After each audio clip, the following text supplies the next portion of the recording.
श्रीमद् भगवद गीता भाग 12वां। ओम त्र्यंबकं यजामहे सुगंधिं पुष्टिवर्धनम् उर्वारुकमिव बन्धनान् मृत्युर्मुक्षीयमामृतात्।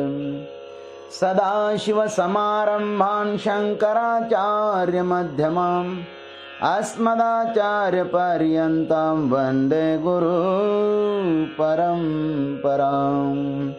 वसुदेवसुतं देवं कंसचाणूरमर्दनं देवकी परमानन्दं कृष्णं वन्दे जगद्गुरुम्। दुर्योधन की इन समस्त बातों को सुनकर आचार्य द्रोण ने कुछ भी प्रतिक्रिया व्यक्त नहीं की।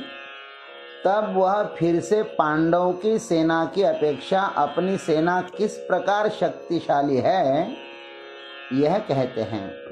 अपर्याप्तं तदस्माकं बलं भीष्माभिरक्षितं पर्याप्तं त्विदमेतेषां बलं भीमाभिरक्षितं।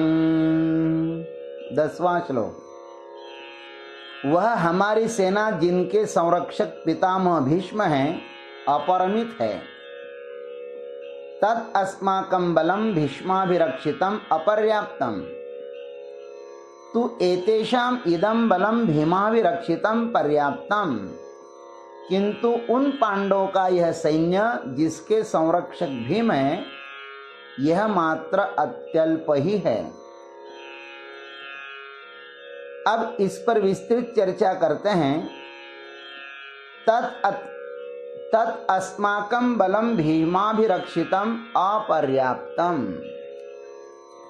वह हमारी सेना जिनके संरक्षक पितामह भीष्म है अपरिमित है। इसका मतलब यही है कि अज्ञानी व्यक्ति ही अपनी तुलना दूसरों के साथ करता है। जिसे अपनी कमजोरी का पता है वही दूसरों के साथ अपने को नापता है। मनोविज्ञान भी यही कहता है कि दूसरों के धन, पद, परिवार, स्वास्थ्य अथवा प्रसन्नता आदि को देखकर यदि तुम अपने को उनके साथ नापते हो तो निश्चित ही तुम्हारे भीतर ईर्ष्या, राग, द्वेषादि पैदा होंगे।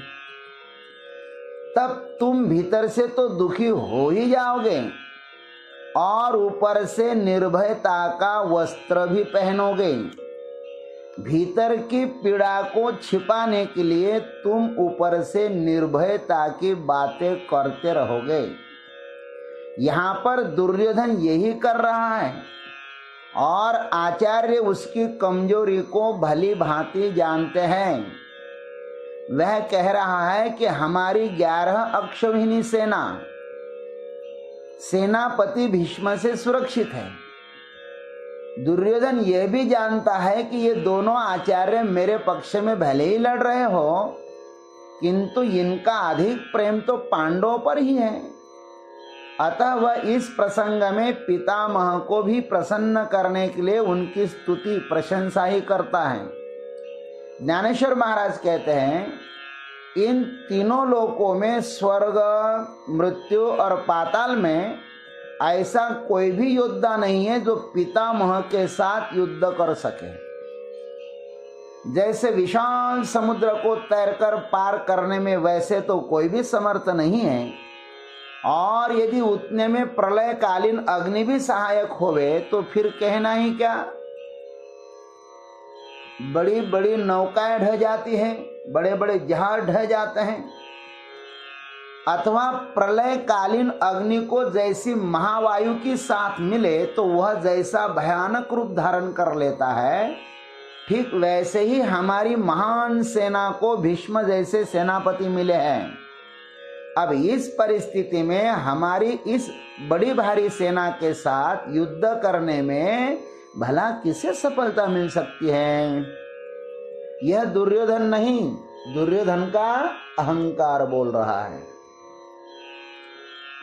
अब तु एतेषाम् इदं बलं भीमाभिरक्षितं पर्याप्तम्। किंतु उन पांडवों का यह सैन्य जिसके संरक्षक भीम है यह अत्यल्प है।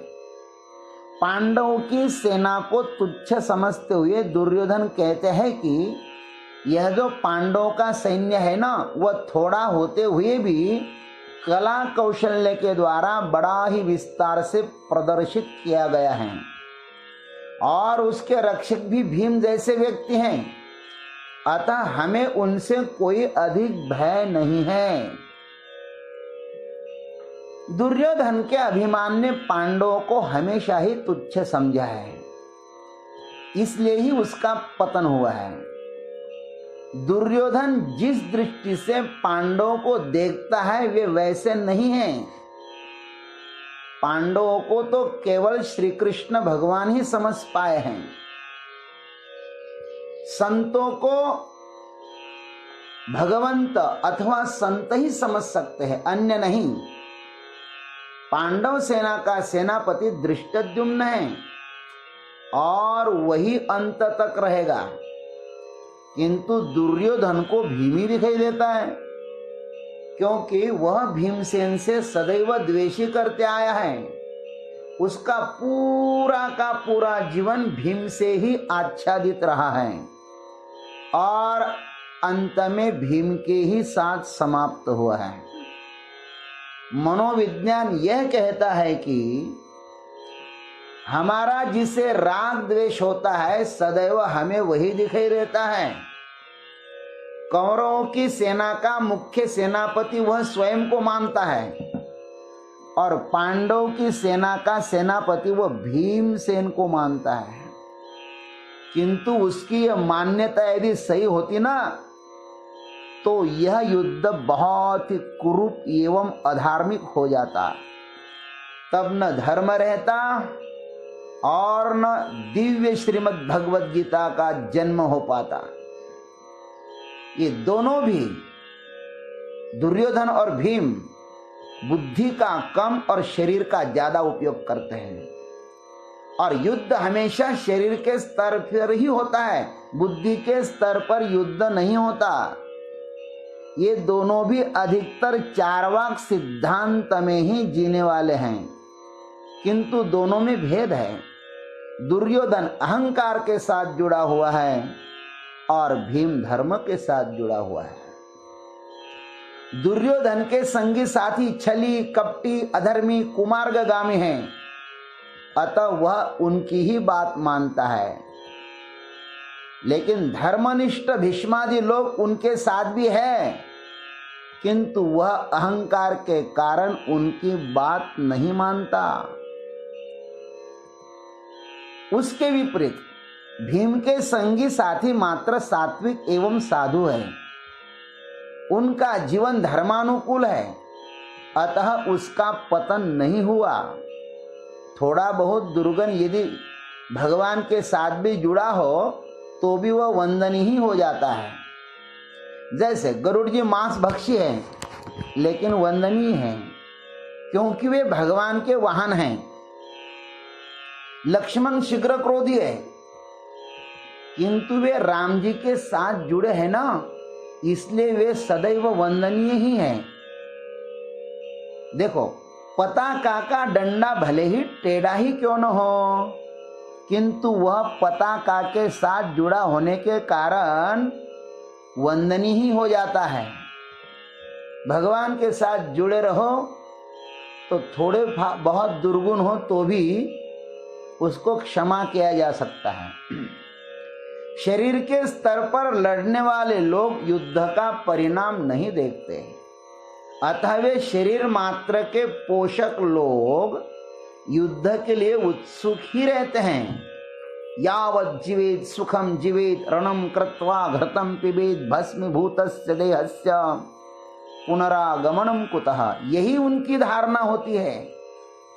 लेकिन अर्जुन बुद्धिमान हैं, युद्ध के परिणाम को देखते हैं, अतः उन्हें युद्धारंभ में महान संशय हुआ, जिसको मिटाने के लिए इस श्रीमद् भगवद गीता जी का जन्म हुआ।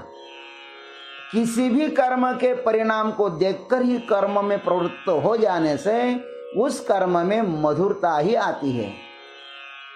जीवन भी एक ऐसे ही द्वंद्व से भरा पड़ा हुआ है। उसको सुलझाने के लिए स्वस्थ विचारों की आवश्यकता होती है।